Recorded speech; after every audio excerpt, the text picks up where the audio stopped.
What's up everybody? Cette nuit, on a eu une réelle avalanche d'annonces et de grosses annonces qui plus est. On s'attendait à certaines, mais là ça fait plaisir, tout est officiel. On va parler d'Ilia Topuria, on va avoir du Khamzat Chimaev, on va avoir du Pantoja, on va même avoir du Paulo Costa. Ça, juste après l'intro. Yo, this is Dustin Poirier. Bienvenue à Fight Mind. Sous Fight Mind. Bienvenue sur Fight Mind. Pousse.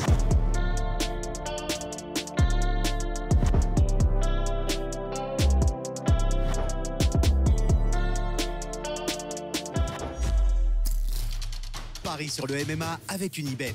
Quelle sera l'issue du combat? Une soumission? Un KO? Paris sur la prime numéro 1 avec Unibet. 100 € de bonus sur ton premier pari. On va commencer par là et on va travailler en ordre chronologique. Ilia Topuria contre Charles Oliveira servira de main event lors de l'UFC 317. C'est le pay-per-view qui clôture l'International Fight Week. Ce sera le 29 juin. C'est pour la ceinture incontestée. C'est pour la ceinture incontestée, ce qui signifie que c'est aussi officiel. Islam Makhachev monte chez les poids welter. Il laisse donc sa ceinture lightweight vacante et il a la promesse de Dana White d'avoir le title shot contre Jack Della Maddalena. Pas encore de date, pas encore de lieu. On imagine que ça va s'organiser d'ici les semaines qui arrivent, potentiellement pour un retour en septembre. Je pense que Jack Della Maddalena a dit qu'il était chaud de revenir aux alentours de ce mois-là.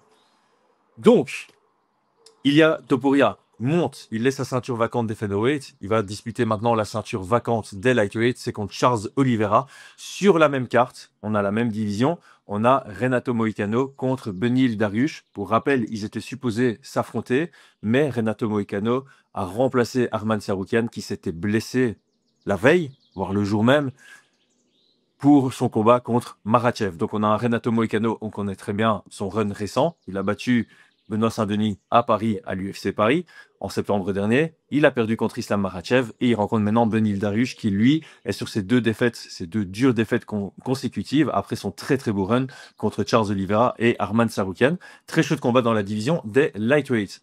Le co-main event de toujours ce même événement, cette UFC 317, c'est le retour du champion Alexandre Pantoja qui affrontera Kai Kara-France. Kai Kara-France qui obtient son title shot suite à sa très belle victoire sur Steve Erceg. Et très intelligemment, l'UFC sur la même carte, il y a un autre combat flyweight dans le haut de la division, Brandon Royval contre Manel Kape.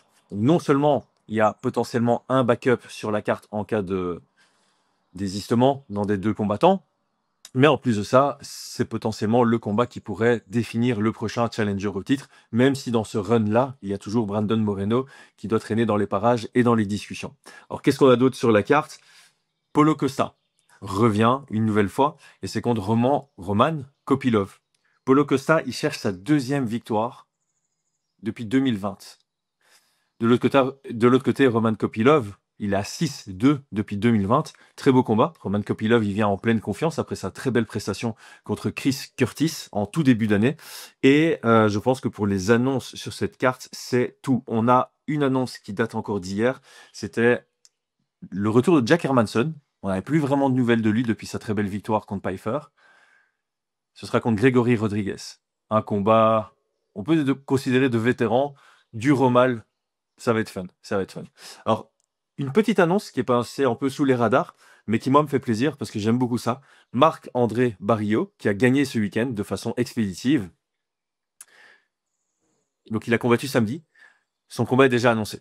On est mercredi. Son prochain combat est déjà annoncé. Ce sera sur la carte de l'UFC Abu Dhabi en juillet. Ce sera contre Shara Magomedov. Très chouette combat aussi. Et ce sera sur la même carte qu'un combat qui a été annoncé il y a peut-être 2-3 jours. Renier de Rieder contre Robert Whittaker qui sera la tête d'affiche de cet événement. Et on avance au UFC 319 à Chicago. Ce sera le 16 août. C'est officiel. On s'y attendait aussi. Khamzat Chimaev. Ce sera le prochain challenge de Dricus du Plessis pour sa ceinture. Donc voilà, on s'attendait à ce combat. Il est logique d'un point de vue sportif. On sait que les deux qui avaient le plus gros argument, c'était Nassourdine Imavov et Khamzat Chimaev. On connaît aussi le star power de Khamzat Chimaev. Donc on n'est pas surpris que l'UFC ait pris cette direction-là. Ça fait très UFC de choisir ça. Et en plus de ça, il n'y a pas que l'argument marketing, il y a vraiment l'argument sportif avec la superbe victoire de Khamzat Chimaev sur Robert Whittaker. Moins de 2 minutes, si je dis pas de bêtises.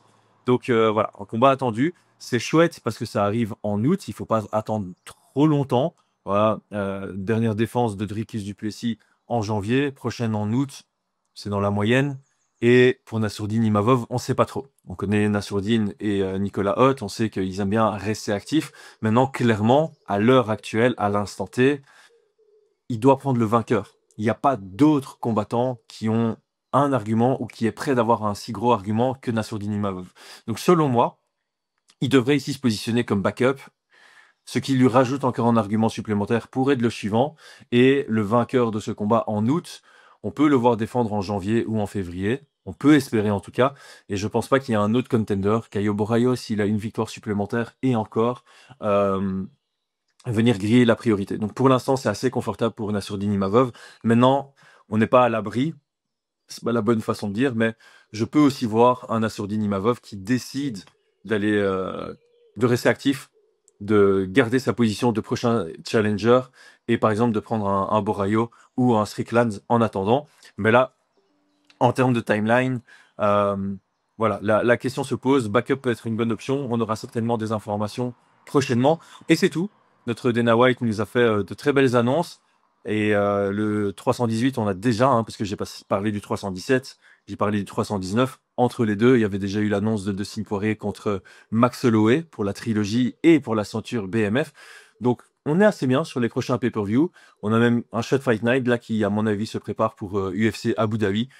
Voilà, toutes les analyses, ce sera sur Fight Minds, donc on pense à s'abonner. Très belle journée à tous. Merci à toi d'avoir regardé la vidéo jusqu'au bout. Nous sommes actuellement en train de réfléchir au futur projet Fight Minds. Ces projets nous motivent car ils permettront de se rencontrer en voyageant ensemble pour voir des UFC ou au travers de séminaires MMA. Pour cela, nous aimerions mieux connaître notre communauté. Nous t'invitons donc à répondre à un rapide questionnaire que tu trouveras en description de la vidéo.